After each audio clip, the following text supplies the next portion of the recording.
dal leen ak jàmm ci seen chaîne YouTube Kaymor TV la voix de la commune de Kaymor balaay dara ñu ngi lay ñaan nga abonné bu dee abonné go gannaaw boo abonné ba pare activer notification bi waaye tamit bul fàttee aimer vidéo bi waaye commentaire ndax loolu kat mooy doole Kaymor TV tey nag ñu indi leen information bi muy municipal bu Kaymor gannaaw ba nga xamee ne njàng mi commencé na foofu sa commune bu Kaymor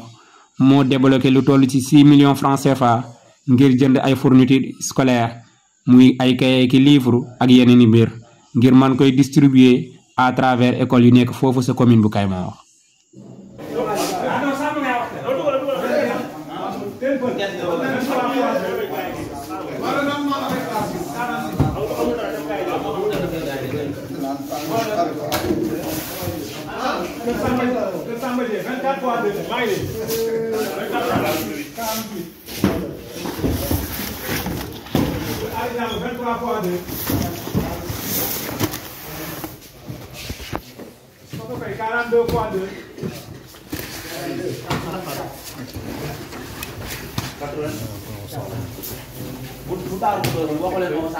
Merci beaucoup.